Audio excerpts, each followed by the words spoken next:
नमस्कार बच्चों। बेटा पिछली क्लास में हमने पढ़ा था कि आवेशों के गुणधर्म क्या होते हैं। हमने आवेशों के गुणधर्म में योज्यता का नियम पढ़ा था। इसके पश्चात हमने पढ़ा था निश्चरता का नियम। इसके पश्चात हमने पढ़ा था संरक्षण का नियम, आवेश संरक्षण का नियम। ठीक है, उसके बाद जो अपना अगला था वो है नंबर 4 पर, वो है कूलाम का नियम।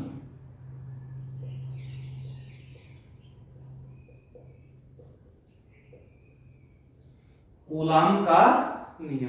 बेटा देखो कूलाम का जो नियम है वो कूलाम नाम के एक वैज्ञानिक था, उसने दिया था। अब इस नियम को समझो कि नियम होता है मैं माना अपने पास दो आवेश है, एक आवेश है Q1 आवेश और दूसरा आवेश है ये Q2 आवेश, और दोनों के बीच की जो दूरी है ये है R। दो आवेश है Q1 आवेश और एक कौन सा है Q2 आवेश, और दोनों के बीच की दूरी कितनी है, ये स्मॉल r दूरी है दोनों के बीच। अब बेटा देखो यदि ये Q1 प्लस का है और Q2 भी कैसा है, प्लस का है, तो दो समान आवेशों के मध्य कौन सा बल लगता है, प्रतिकर्षण बल। तो ऐसी स्थिति में इन दोनों के बीच कौन सा बल लगेगा, प्रतिकर्षण बल। यदि एक प्लस का है दूसरा माइनस का है तो कैसा लगेगा, आकर्षण बल। यानी कि कहा जाए कि यदि ये दोनों समान आवेश है तो इसके मध्य प्रतिकर्षण बल लगेगा, और यदि असमान आवेश है तो कौन सा लगेगा, आकर्षण बल लगेगा। तो हम बात करते हैं, देखो कूलाम ने क्या कहा,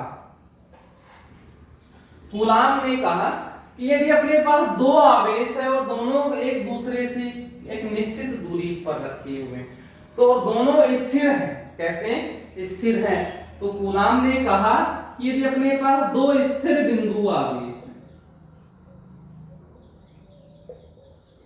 कैसे आवेश है, दो स्थिर बिंदु आवेश है, तो दो स्थिर बिंदु आवेशों के बीच में जो बल लगता है वो कौन सा हो सकता है, विद्युत बल भी लग सकता है, और विद्युत बल में हो गए, विद्युत बल में दो कौन कौन से हो गए भाई, आकर्षण बल भी लग सकता है, और कौन सा लग सकता है, प्रतिकर्षण बल भी लग सकता है। ये किस चीज पर डिपेंड करेगा, आकर्षण और प्रतिकर्षण बल। देखो आकर्षण की हम बात करेंगे, आकर्षण कब लगेगा, जब दोनों आवेश कैसे हो, असमान हो, और प्रतिकर्षण कब लगेगा, जब दोनों आवेश कैसे हो, समान। तो कूलाम के अनुसार क्या होता है कि दो स्थिर बिंदु आवेश हैं, इनके मध्य जो वैद्युत आकर्षण या वैद्युत प्रतिकर्षण बल कार्य करता है, माना वो बल F लगा, कितना लगा F। तो ये जो बल है ये इन आवेशों के, एक आवेश Q1 और दूसरा आवेश क्या है Q2, इनके गुणनफल के समानुपाती होता है। यानी कि F समानुपाती होगा किसके, Q1। ये किसने कहा, कूलाम ने, कि कूलाम के अनुसार जब दो स्थिर बिंदु आवेश हैं तो उनके बीच में जो आकर्षण या प्रतिकर्षण बल लगता है तो वो जो बल लगा वो इन आवेशों के गुणनफल के कैसा हुआ, समानुपाती हुआ। अब बात करते हैं कि इसके अलावा उसने क्या कहा कि जो ये वैद्युत आकर्षण या प्रतिकर्षण बल लगा, ये जो आवेशों के बीच की दूरी है कितनी है, r, इस दूरी के वर्ग के व्युत्क्रमानुपाती होता है। ये होता है कूलाम के नियम। देखो बेटा हमने ऐसे कैसा 11वीं क्लास में पढ़ा था गुरुत्वाकर्षण वाले पाठ में, था ना, न्यूटन का गुरुत्वाकर्षण का सार्वत्रिक नियम। उसमें क्या होता था कि दो पिंड थे, दोनों के बीच में कौन सा बल लगता था, गुरुत्वाकर्षण बल। वो पिंडों के द्रव्यमान के गुणनफल के तो कैसा था, समानुपाती, और बीच की दूरी के वर्ग के कैसा था, व्युत्क्रमानुपात। उसी प्रकार से यहाँ पर कूलाम के नियम में क्या था कि दो आवेश है, वहां पर दो पिंड थे, यहाँ पर क्या हो गए, दो आवेश, और दो आवेश के मध्य कितने प्रकार के बल लग सकते हैं, दो प्रकार, या तो आकर्षण या प्रतिकर्षण। तो जो बल लगेगा वो उन आवेशों के गुणनफल के तो कैसा होगा, समानुपाती, और बीच की दूरी के वर्ग के कैसा होगा, व्युत्क्रमानुपाती। हो गया बेटा। अब देखो समीकरण 1 और 2 से हम क्या लिख सकते हैं, 1 व 2। समझो बेटा समीकरण 1 और 2 से अपने पास क्या आ जाएगा, ये भी बल है और ये भी बल है, तो दोनों आपस में कैसे हो गए, बराबर हो गए, यानी कि F जो है वो समानुपाती होगा Q1 Q2 और अपोन में हो गया, दोनों को एक करके लिख दिया। अब देखो जब भी समानुपाती का निशान हटता है तो क्या होता है, एक नियतांक लगता है। यहाँ पर जब निशान हटा तो नियतांक जो लगा वो होता है K, Q1 Q2 अपोन में R स्क्वायर। अब यहाँ पर बेटा हम K की बात करते हैं कि K होता क्या है। जो K है ये वैद्युत नियतांक है या विद्युत नियतांक बोलते हैं। यदि हम इस K के मान की बात करते हैं तो K का मान फिक्स होता है और वो मान कितना होता है 9 गुणा में 10 की पावर 9। कितना होता है K का मान 9 गुणा में 10 की पावर 9 और जो इसका मात्रक होता है newton into metre square upon में कूलाम का स्क्वायर। ठीक, इस K का विद्युत नियतांक का एक फॉर्मूला और होता है और वो होता है 1 अपोन में 4 पाई एप्सिलॉन 0। 1 अपोन में 4 पाई एप्सिलॉन 0। यदि हम K की जगह ये मान रखें तो क्या आएगा Q1 Q2 अपोन में 4 पाई एप्सिलॉन 0 R स्क्वायर हो गया। K की जगह K का मान रख दिया। यहां पर जो एप्सिलॉन 0 होता है ये होती है निर्वात की विद्युतशीलता। जो एप्सिलॉन 0 है अपने पास वो क्या होती है निर्वात की विद्युतशीलता। तो बेटा इसका मान भी नियत होता है और ये होता है 8.85 गुणा में 10 की पावर -12। क्या होता है 8.85 गुणा में 10 की पावर -12। मात्रक की बात करो, देखो बेटा K का मात्रक क्या था newton into metre square upon में कूलम। ये व्युत्क्रमानुपाती है। देखो K और एप्सिलॉन 0 एक दूसरे की व्युत्क्रमानुपाती है, तो इसका मतलब इसका मात्रक क्या हो जाएगा उसका कूलम स्क्वायर अपोन में न्यूटन इनटू मीटर स्क्वायर। ये इसका क्या होता है मात्रक होता है और ये होता है अपना कूलम का। मतलब समझ में आया नहीं है क्या होता है कि अपने पास दो आवेश थे, दोनों कैसे थे स्थिर थे, जिनके मध्य कौन से बल लगते हैं या तो आकर्षण लगेगा या प्रतिकर्षण बल लगेगा। तो जो बल लगा वो उन आवेशों के गुणनफल के तो कैसा हो गया समानुपाती और बीच की दूरी के वर्ग के कैसा हो गया व्युत्क्रमानुपाती हो गया। जब ये दोनों लिखे इसको सोल्व किया तो अपने पास मान क्या आया F बराबर के Q1 Q2 अपोन में R स्क्वायर। क्योंकि समानुपाती का निशान हटा तो क्या लगा समानुपाती नियतांक, और जो समानुपाती नियतांक होता है यहाँ पर उसका मान कितना आया 9 गुणा में 10 की पावर 9। मात्रक लगा दिया। K जो होता है उसका अपना खुद का मान होता है, वो क्या होता है 1 अपोन में 4 पाई एप्सिलॉन 0 रखा।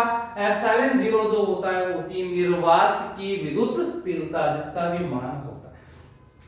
बेटा देखो हमने 11वीं क्लास में विमा निकाली, पढ़ा हमने विमा कैसे निकालते हैं, तब हम यहाँ पर विद्युत नियतांक की विमा निकालते हैं कि विद्युत नियतांक की विमा क्या होती है, या कह दो K की विमा। बेटा विमा की बात करें K का जो मात्रक है वो क्या है न्यूटन। न्यूटन किसका मात्रक होता है बल का, और बल की विमा क्या होती है m1 L1 T माइनस होती नहीं। ये किसकी विमा होती है बल की विमा। आगे देखो बेटा क्या है मीटर स्क्वायर मतलब क्षेत्रफल कह दो, आ गया सीधा सीधा, या दूरी का वर्ग, और दूरी की विमा क्या होती है L1 वर्ग है तो क्या हो जाएगा L2 अपोन में आवेश। आवेश की विमा क्या होती है, आवेश का फॉर्मूला क्या होता है विद्युत धारा गुणा में समय। तो विमा क्या होगी A1 T1 और स्क्वायर है तो इस पर क्या लगा दो स्क्वायर। इसको आगे सोल्व करोगे क्या आएगा m1। देखो समान आधार जब आपस में क्या होते हैं गुणा होते हैं तो उनकी घातें जुड़ जाती हैं। जोड़ दो क्या आएगा बेटा L3 T माइनस। नीचे वर्ग हो रहा है तो वर्ग कर दो, क्या आएगा A2 हो गया। अब बेटा हमें करना क्या है, यहाँ पर देखो कि जो भाग में संख्या होती है यदि हम उसको ऊपर लेकर जाते हैं तो उनकी घातें कैसी हो जाती हैं, माइनस की हो जाती है। इन 2 में a माइनस 2 p माइनस 2 हो गया। समान आधार जब आपस में गुणा होंगे तो उनकी घातें क्या होंगी, जुड़ जाएंगे। जोड़ दो बेटा, यहां पर क्या आएगा m1 l3 हो गया इतना। आगे देखो a माइनस 2 और t माइनस 2 माइनस 2 माइनस 2 कितने हो गए, माइनस 4 हो गया बेटा। और ये किसकी विमा कहलाती है, के की विमा, जो विद्युत नियतांक था उसकी विमा कहलाती है बेटा। इसके बाद हम बात करते हैं कि अपने पास एक और है टॉपिक, वो क्या है, निर्वात की विद्युतशीलता। अब हम निकालेंगे एप्सिलॉन 0 की विमा।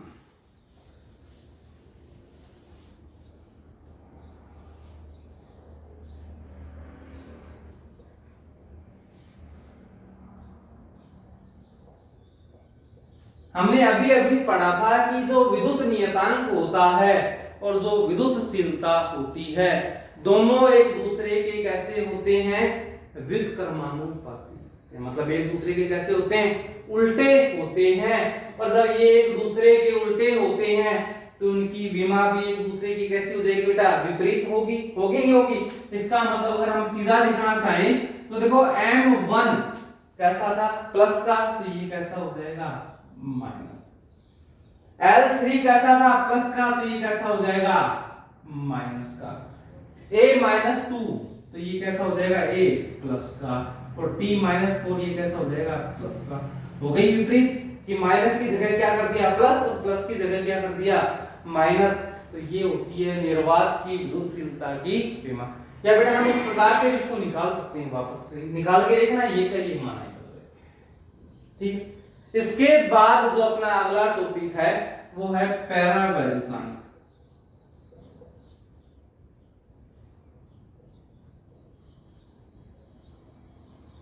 अब बात करते हैं पैरावैद्युतांक। तो जो पैरावैद्युतांक होता है इसको एप्सिलॉन r से प्रदर्शित करते हैं। किससे प्रदर्शित करते हैं इसको, एप्सिलॉन r से। और बेटा जो इसका फॉर्मूला होता है, जो सूत्र होता है इसका, वो क्या होता है कि निर्वात में लगने वाला बल, कि किस अपने पास कोई आवेश है, उस आवेश पर निर्वात में कितना बल लगा, और उस आवेश को जब हम माध्यम में ले गए तो उस माध्यम में उस पर कितना बल लगा। इन दोनों का जो अनुपात होता है यही क्या कहलाता है, पैरावैद्युतांक कहलाता है। तो देखो बेटा कैसे आएगा, एप्सिलॉन r बराबर क्या आएगा, निर्वात में लगने वाला बल, माना किसे लिखा, F0 से लिखा है, और बटा में माध्यम में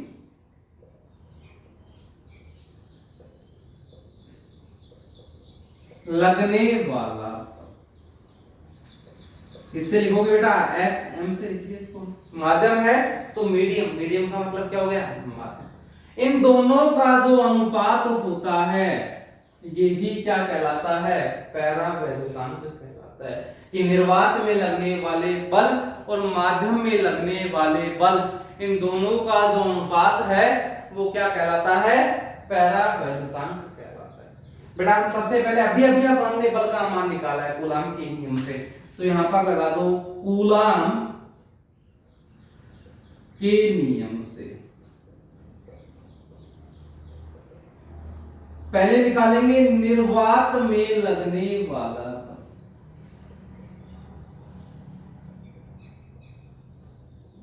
क्या हो जाएगा, किससे लिखोगे, F0 से। बराबर देखो बेटा आवेश दो थे, पहला Q1 था और दूसरा क्या था, Q2 था। अपोन में 4 पाई एप्सिलॉन 0 किसकी विद्युतशीलता है, निर्वात की विद्युतशीलता है। आगे क्या आएगा, r स्क्वायर, इसको दे दो समीकरण नंबर 2। अब बेटा हम निकालेंगे किसमें लगने वाला बल, माध्यम में लगने वाला बल। तो अब इन आवेशों को कहां पर रखा जाएगा, माध्यम में।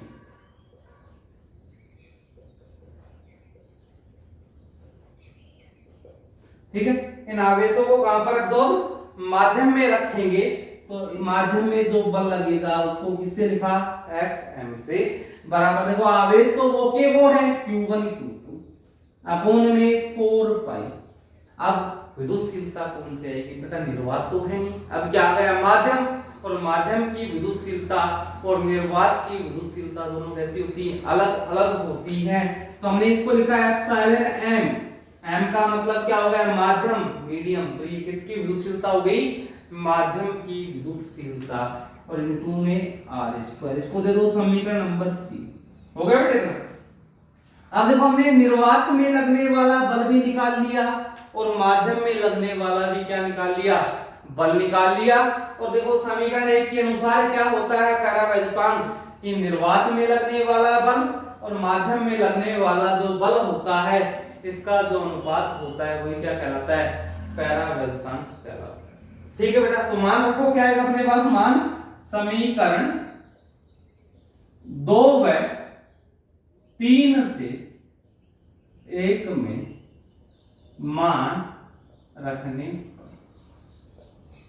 रख दो बेटा, क्या आएगा मान, एप्सिलॉन आर बराबर Q1 Q2 अपोन में 4 पाई एप्सिलॉन 0 आर स्क्वायर, 2 से मान रख दिया, अपोन में Q1 Q2 अपोन में 4 pi epsilon m R square, किससे रख दिया, 3 से।